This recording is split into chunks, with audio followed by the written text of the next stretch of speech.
Oh my goodness, I have nothing but praise for this. I have a very strange obsession with this movie because as a kid, I remember very specifically the first time I had ever heard of this. A friend had shown me the trailer on his original iPhone when that was released.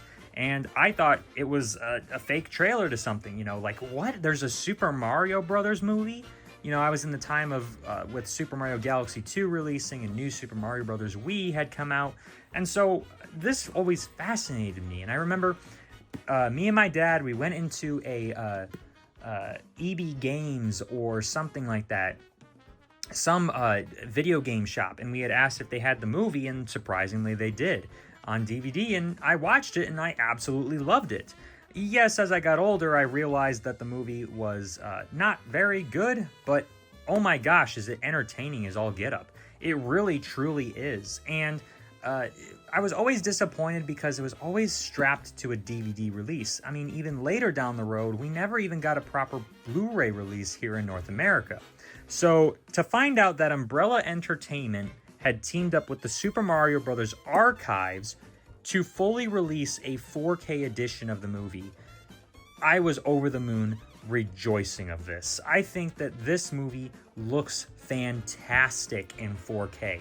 All the colors pop. It is a very, very, very colorful movie, as in terms of the Neo signs, Mario and Luigi's suits that come into play later on, the dark and dingy atmosphere of Dino Hatton looks incredible on this 4K transfer. And to know that they did multiple different editions of this movie, this is the 1-Up edition, I believe. And I just wanted to fully review it here for you guys because this is incredible. There was an edition that is more expensive than this one. This one cost around 75 bucks, and I think the more expensive edition was around $100, while the 4K edition of the movie was just a flat out 45-ish dollars. So for a few bucks more, you got a lot of bang for your buck here. The more expensive edition of the movie had like a film cell, which I actually have film cells of this movie.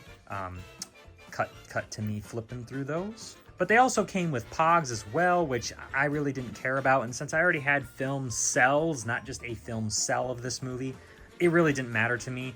Everything about this release blows my mind that more releases aren't like this. I mean, I was talking about Godzilla vs. Biolante's 4K release from Criterion, and while it's very good, this blows everything out of the water that's been released in the last 30 years that I can think of, as in terms of a special edition for fans.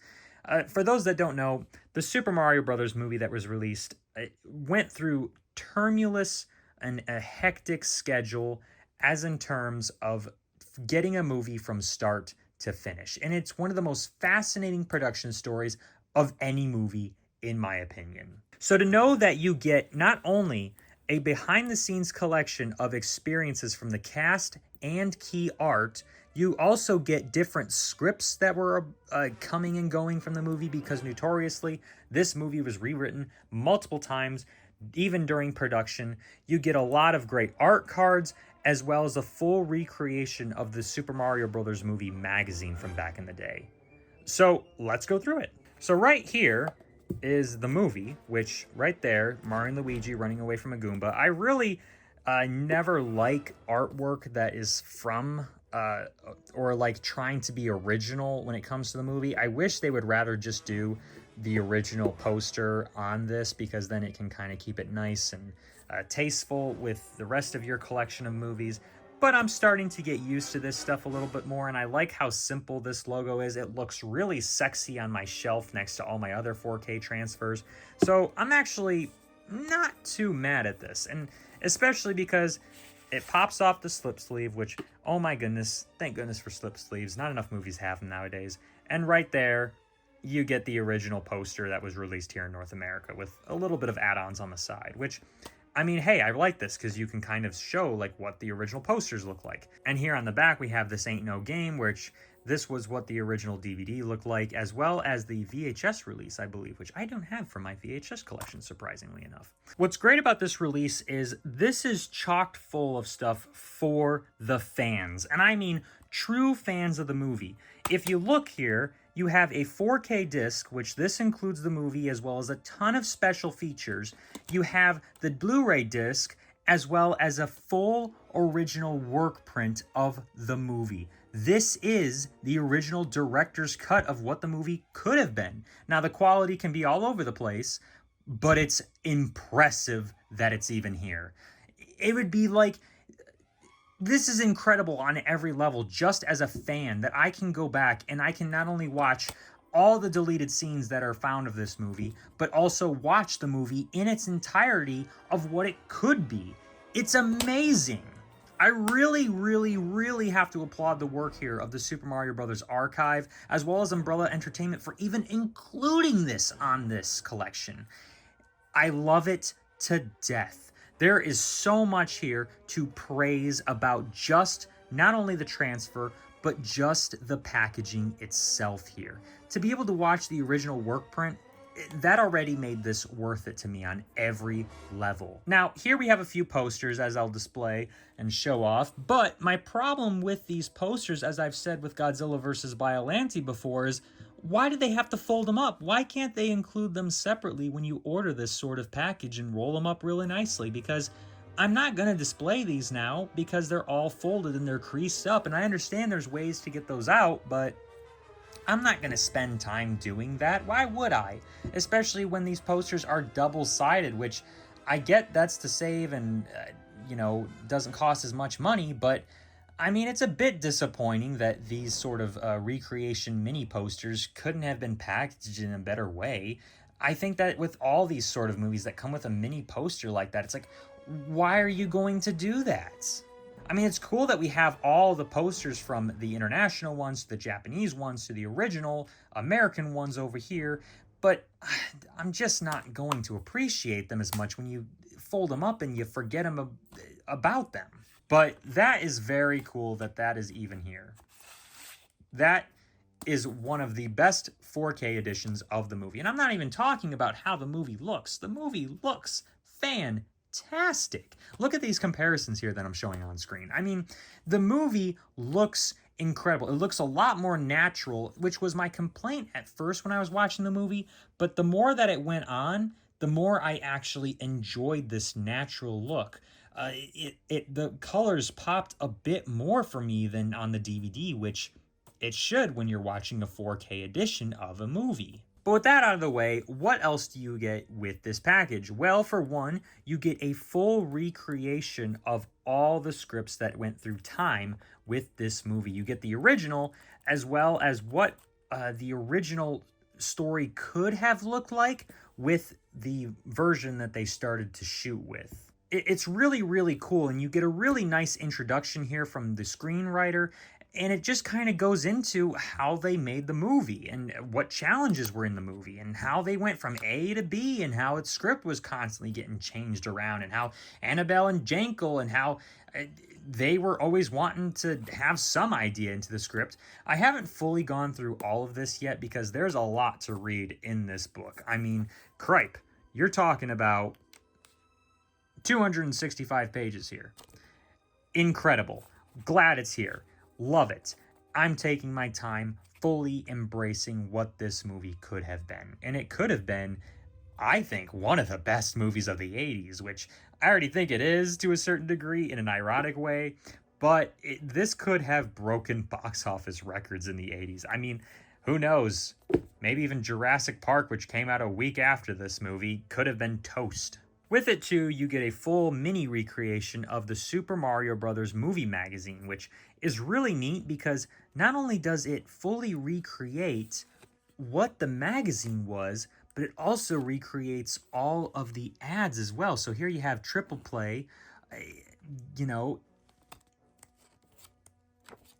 have a full-on ad for Alien 3 and Terminator 2 for the Super Nintendo.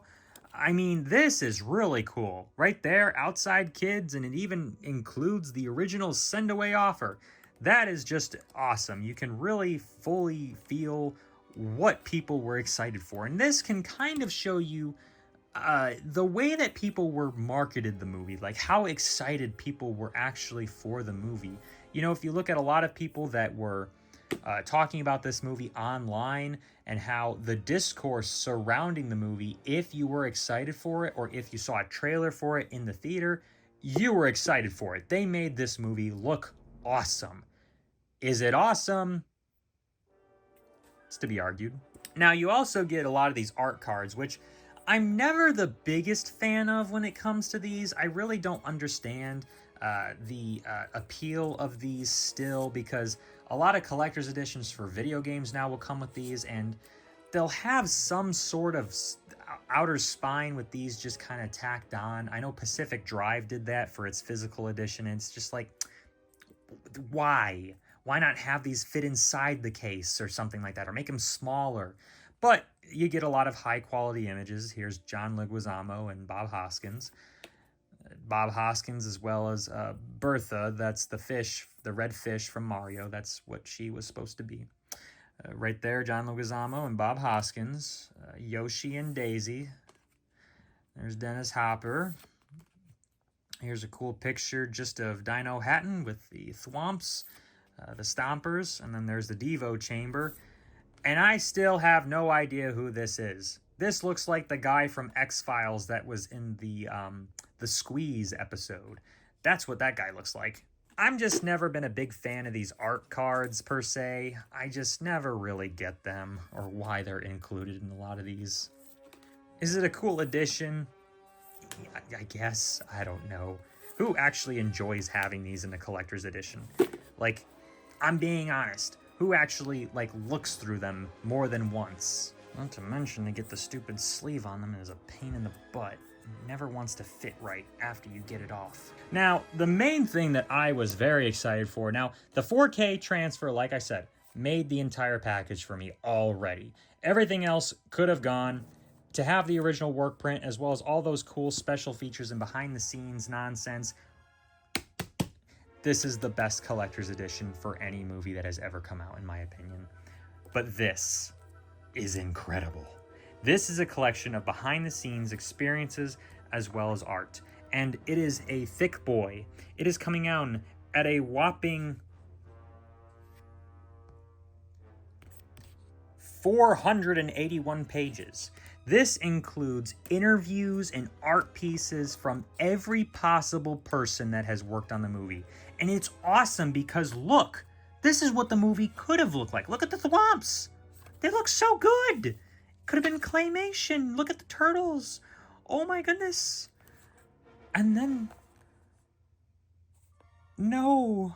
But I mean, it's amazing because it just kind of goes behind the scenes of every possible person that worked on the movie, how it worked, how even the Super Mario Brothers archive got started. It goes over Yoshi and how, for a time, the people that worked on Jurassic Park came over and they were so impressed with it as well. But it talks about the toys, the behind the scenes, just of how the movie itself was being featured, all the posters for it, more behind the scenes I mean, this is for the fans. And if you are a full-on fan of this movie, I cannot recommend this collection enough.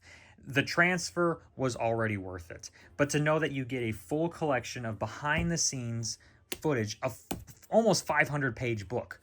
You get the 4K transfer, stupid art cards that nobody will want, a full recreation of history right here with the movie magazine that's honestly, I think, a little rare now at this point, as well as all the scripts that went through tremendous rewrites. Well done, Umbrella Entertainment. This is a collector's edition.